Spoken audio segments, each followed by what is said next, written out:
Allez, on est mercredi, nouvelle semaine et je filme rien. On est encore à Busan, je loge en auberge de jeunesse à 7 € la nuit, c'est le moins cher que j'ai pu trouver. Et comme vous pouvez le voir, le temps n'est plus le même que les semaines précédentes. Du coup je me repose, j'en profite d'avoir une cuisine pour faire à manger. Aujourd'hui c'est crêpe party. Et d'ici 2 jours exactement, eh bien, on change de pays, on arrive au Japon. Dernière soirée en Corée. Demain matin, on prend un avion. Avion tout simplement parce que ça coûte que 35 € pour aller jusqu'à Tokyo.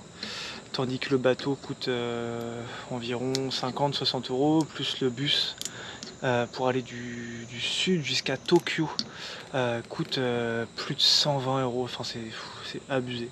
Mais en attendant, je suis déjà à l'aéroport, il est minuit. J'ai rencontré hier Lenny, un Français de Grenoble, trop cool. On a passé toute la journée ensemble, la soirée. Et lui aussi prend le même avion demain pour Tokyo. Donc c'est trop cool. On n'a pas dormi, on a à peine fait une petite sieste dans la salle d'attente parce que l'aéroport est fermé. Il est 6 h et l'avion est à 11 h. On arrive à Tokyo à 13 h et logiquement Léa arrive à 13 h 30. Elle est partie hier de Paris, donc niveau horaire on pouvait vraiment pas faire mieux.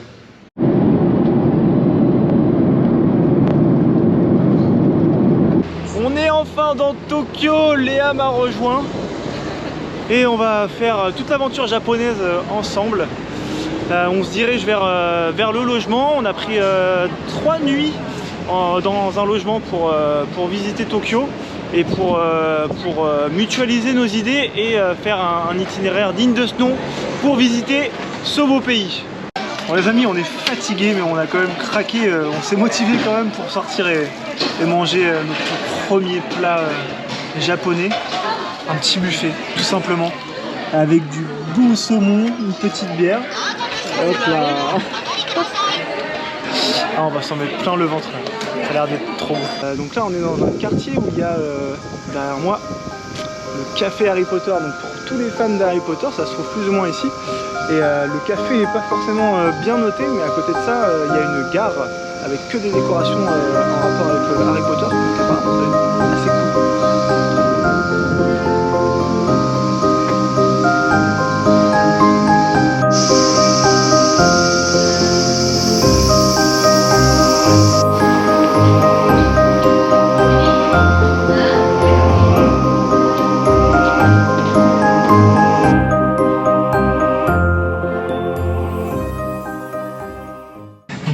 Dans un tout petit resto qui fait des vrais ramen, donc ça va être notre premier vrai ramen de toute notre vie.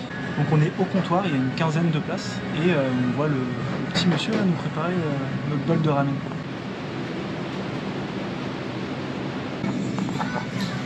C'est sur un truc assez bon. C'est un bon repas en tout cas. Bon app. Le ramen était juste excellent, on a trop de la chance de resto et 2 pépites, c'était trop bon. Et le ramen on a payé 6 ou 7 € je crois. Mais ça les valait clairement. Dans l'après-midi on s'est promené, il y avait un monde fou dans les rues. Et là on se dirige sur une aire d'autoroute. Parce qu'apparemment le week-end il y a des rassemblements de voitures à la Fast and Furious Tokyo Drift avec des néons etc. Donc je vous avoue que c'est une activité qui me plairait vraiment beaucoup. On croise les doigts, il y a beaucoup de transport. Mais là il ne nous reste plus qu'un bus pour atteindre cette aire d'autoroute. Donc on va voir ça tout de suite. On vient d'arriver sur l'île qui est accessible avec un bus via un pont. Mais en fait, pour aller jusqu'au lieu de rassemblement,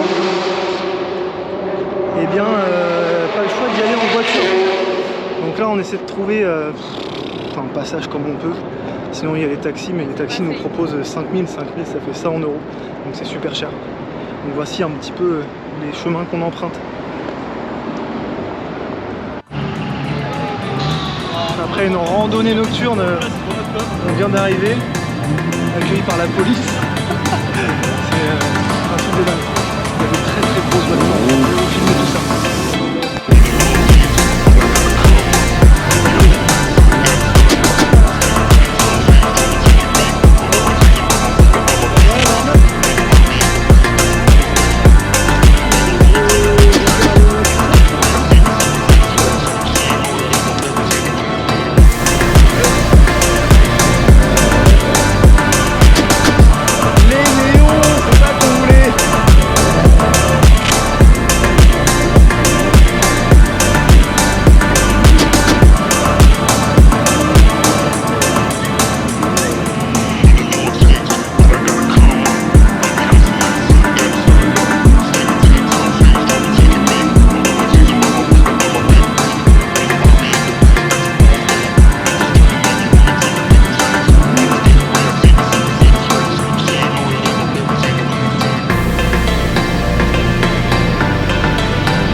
les voitures se sont faites virer du parking par la police.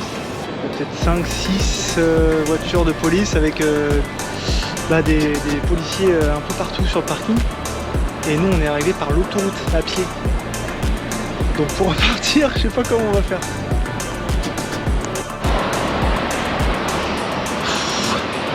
C'est pas facile, un peu de stress. Mais c'est bon. On est sorti de ce maudit parking. C'était cool malgré que ce soit court. Et par contre on a raté le dernier bus, donc on va devoir traverser tout le pont. Et logiquement ensuite il y a des métros, donc ça va. Deuxième jour sur Tokyo. Hier c'était toute une aventure, on a marché 30 km dans la journée. On est rentré à 1 h du matin avec les derniers transports en commun. On a vraiment eu de la chance, on a dû courir, etc. Mais c'était cool, mais très fatigant. Aujourd'hui, il pleut. On a décidé de faire l'un des trucs les plus populaires, c'est la rue des mangas et du jeu vidéo, du rétro gaming. Je pense que ça peut être cool, je pense que ça peut être animé et coloré. Donc on prend les transports et rendez-vous dans les mangas. On arrive dans le Super Potato, le premier magasin de jeux vidéo rétro logiquement. Et c'est comme en Corée, il y a plein de magasins en fait qui sont dans des immeubles. Donc on est obligé de rentrer dans ce genre d'immeuble et monter jusqu'à arriver jusqu'au magasin souhaité. Excellent! Les Super Nintendo. Ça je connais même pas, je sais pas ce que c'est. Incroyable! Les GameCube, les 64. Ça c'est un prototype de Wall-E. Je vais pas vous filmer l'entièreté du magasin, mais nous on va profiter et regarder tout.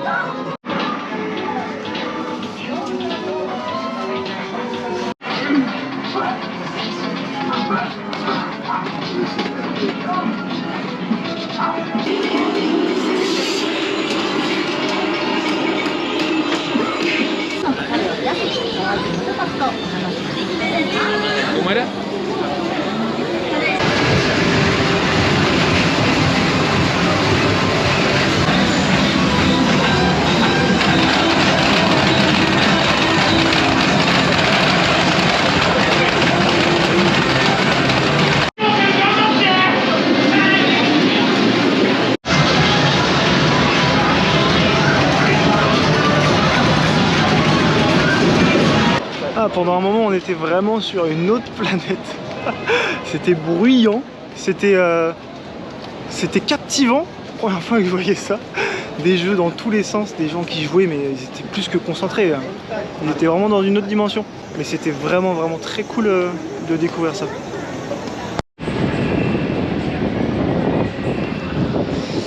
On est dans le quartier de Shibuya, c'est l'un des quartiers les plus touristiques de Tokyo. C'est un petit peu le Times Square de Tokyo.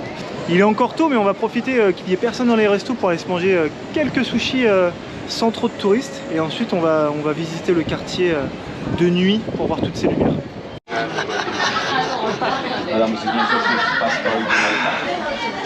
On est arrivé il y a 2 h 30 pour manger des sushis. On voulait manger tôt pour qu'il n'y ait personne et être tranquille. Et qu'on n'a rien mangé de la journée. Ouais. Ça fait 2 h 30 qu'on attend. On a demandé une première fois. Au bout d'1 h 30, elle nous a dit attendez 1 heure de plus. 1 heure de plus, je redemande. Elle me dit peut-être une demi-heure. Et maintenant, on n'ose plus partir étant donné que ça fait 2 h 30 qu'on patiente. C'est horrible. Horrible.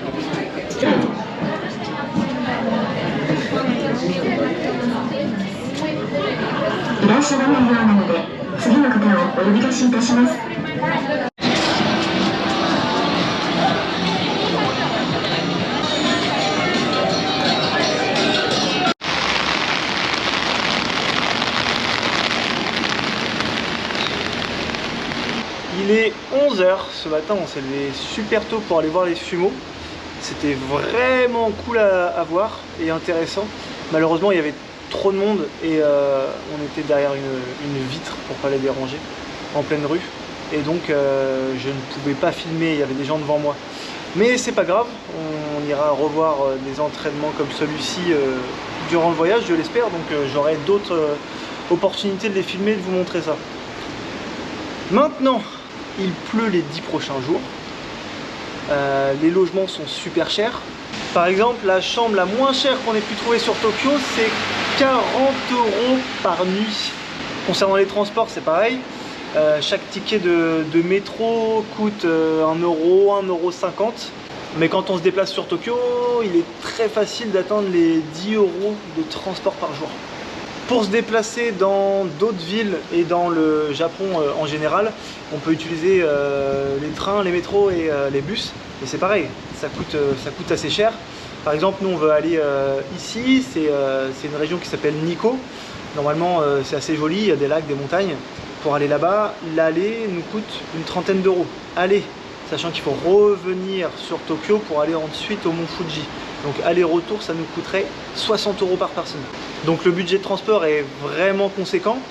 On a réfléchi un petit peu et j'ai regardé les prix des locations de voitures. On a trouvé une agence qui loue des voitures vraiment peu chères, à 14 € la journée. Donc là, le calcul il se fait assez rapidement, parce que dans une voiture, on sait qu'on peut dormir. Étant donné qu'il pleut, parfois ça sera plus simple de dormir dans la voiture. Ce matin, j'ai réservé donc une voiture au prix de 14 € par jour. C'est un bon avantage parce qu'on pourra se déplacer pour moins cher. La voiture, c'est une voiture hybride. On pourra dormir à l'intérieur quand il fera vraiment mauvais. Et on pourra laisser nos affaires dedans pour faire des grandes randos, ce qu'on ne peut pas faire avec des sacs qui font 10-15 kg. On est censé récupérer la voiture demain matin. Et je dis bien censé parce qu'il y a un truc qu'on n'avait pas forcément pensé au moment de louer la voiture. C'est le fait que seul le permis français ne nous permet pas de conduire au Japon. Il y a une solution, heureusement, c'est de traduire son permis. Donc traduire son permis, il faut le faire sur le site officiel qui est celui-ci. On a fait la demande de traduction, on a payé 4 000, soit l'équivalent de 23-24 €. Et maintenant, on attend une réponse qui peut prendre jusqu'à 2 semaines. Clou du spectacle, aujourd'hui c'est férié, et toute la semaine prochaine, c'est les vacances. On croise les doigts, en attendant, on est dans Tokyo, comme 2 SDF, à squatter les préaux à l'abri de la pluie. Ça va Léa? On arrive à la fin de la vidéo, fin du logement aussi malheureusement, avec 10 jours de mauvais temps qui nous attend. Je sais pas comment on va faire, mais vous découvrirez ça la semaine prochaine. Je vous souhaite une bonne semaine.